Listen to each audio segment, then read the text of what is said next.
वक्फ संशोधन कानून 2025 जिसे लेकर कई दिनों से घमासान जारी है, साथ ही साथ इसकी सुनवाई भी हो रही है। ये कानून क्या है, इस पर क्यों विवाद है और सुप्रीम कोर्ट में क्या हो रहा है, तो चलिए वक्फ संशोधन कानून 2025 के बारे में सब कुछ जानते हैं आसान भाषा में। जोहार, मैं अभिषेक आनंद और आप जुड़े हैं प्रभात खबर के डिजिटल प्लेटफॉर्म के साथ। वक्फ यानी वो जमीन या जायदाद जो कोई मुस्लिम अल्लाह के नाम पर दान करता है। यह जायदाद मस्जिद, मदरसे या समाज की खिदमत के लिए होती है। एक बार वक्फ हुई जायदाद हमेशा अल्लाह की रहती है। इसे ना बेचा जा सकता है, ना किसी को दिया जा सकता है। भारत में वक्फ बोर्ड के पास 8.7 लाख जायदादें हैं, जो 9.4 लाख एकड़ जमीन में फैली है। इनकी कीमतें 1.2 लाख करोड़ रुपए हैं। सेना और रेलवे के बाद ये सबसे ज्यादा जमीन वक्फ बोर्ड के पास है। इस कानून में कुछ नए नियम जोड़े गए जिस पर विवाद हुआ।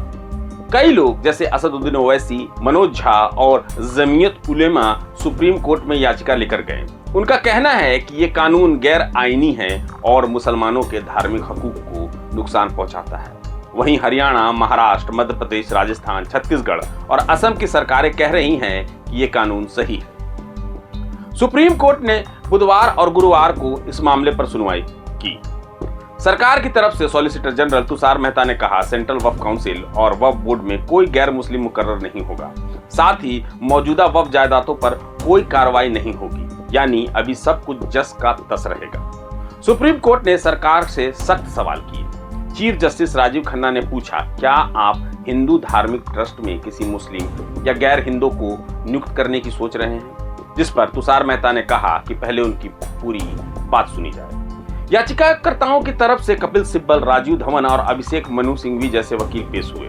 उन्होंने कहा कि कानून के कुछ नियम धार्मिक आजादी के खिलाफ हैं, खासतौर पर वक्फ बाय यूजर का नियम, यानी जायदाद वक्फ का है या नहीं ये तय करना। सरकारी अफसर को यह हक देना कि जायदाद को सरकारी घोषित करे। वक्फ काउंसिल और बोर्ड में गैर मुस्लिमों को शामिल करना। उनका कहना है कि ये नियम संविधान के आर्टिकल 25 और 26 को तोड़ते हैं। इस कानून के कुछ और नियम भी हैं जिन पर विवाद है, जैसे कि वक्फ दान वही शख्स कर सकता है जो 5 साल से मुस्लिम हो और जायदाद का मालिक हो। वक्फ अलल औलाद में औरतों का हक खत्म नहीं होगा। अगर सरकार और वक्फ बोर्ड किसी जायदाद पर दावा करते हैं तो डीएम फैसला करेगा।